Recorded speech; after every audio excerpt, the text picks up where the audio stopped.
Ang ganda ng sewing machine natin, no. Offer sa atin, ganda, ang solid, oh. Panoorin niyo po ito mga ma'am and sir para makita niyo po yung tsura video ng ating sewing machine. Original po yan. Okay, pinapa-promo yan mga ma'am and sir. Ang ganda, ang solid po yan. Okay, so i-open natin yan mga ma'am. So ayan, bago po yan, no. Saka meron po siyang styrofoam. Ayan, makikita niyo po siya. Okay, so anyway, ito pala ay stock. Ayan, yan yung mga stock sa mga singer company na hindi po nila. Okay po ma'am, so ma'am, ito po yung mga pa-freebies niya at mayroon po tayong additional dito. Like, makikita nyo po, napakaganda po siya mga ma'am niya.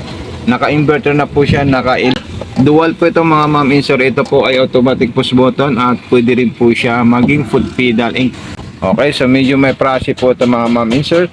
Price nito kasi talagang price po yung ganitong sewing machine na binigay sa atin. Di po tayong big boss na sila po ay magbibigay ng price about dito sa sewing machine na to. So dito po tayo kukuha ng mga multiple design natin. Grabe, ang solid, oh.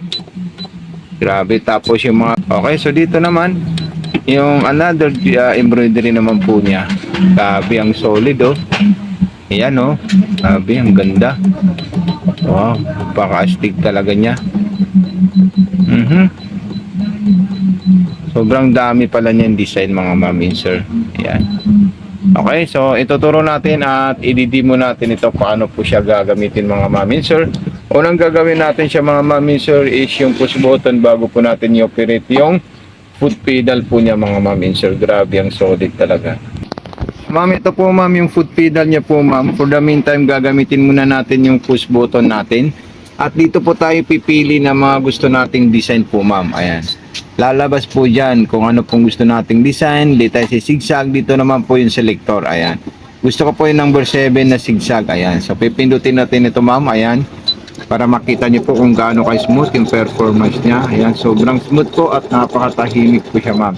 Dito naman po yung speed control natin ma'am. Kung gusto natin medyo mabagal, diyan po natin kukunin po ma'am. So ayan, titingnan natin siya ma'am para makita natin kung gaano ka-smooth at kung gaano ka-perfect yung performance ng ating sewing machine. So ito na po siya ma'am. I-check natin siya ma'am. Grabe, ang solid.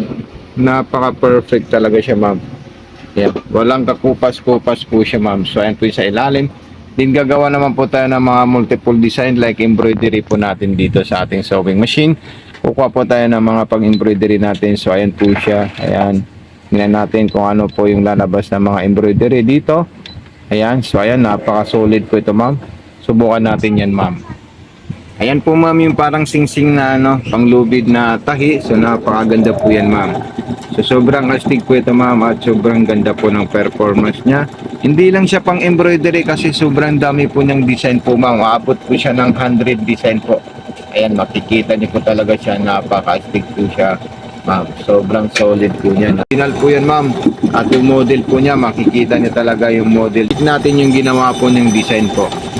So ayan po ma'am yung ginawa po ng design, napaka-astig ma'am. Kasi sobrang dami pa po niyan pwede niyong gawin. Basta pipindutin niyo lang po ito ma'am. At lalabas po dyan lahat yung gusto nyo. At dito naman po yung mga ganyang klaseng design. Ayan. Titingnan natin kung gaano ka-cute. Okay. So titingnan natin para makita po natin siya ma'am. Then pagkatapos siya po yung tahiin stitches at design ng ating sewing machine. So talagang napaka-astig po siya ma'am. At napaka-solid. With foot control na po yan ma'am ha. Ayan po siya. So subukan natin. Ginawa po niyang design. Ang ganda, ang lupit oh. Grabe. Yung foot pedal naman ang susubukan natin. Itong foot pedal natin, nandito po yung saksakan natin dito. So ayan po siya ma'am. Naisaksak po natin ng maayos at pipili tayo nandito natin siya ma'am. Ayan. So sobrang solid po siya ma'am. Functionable po siya ma'am sa foot control at saka push button.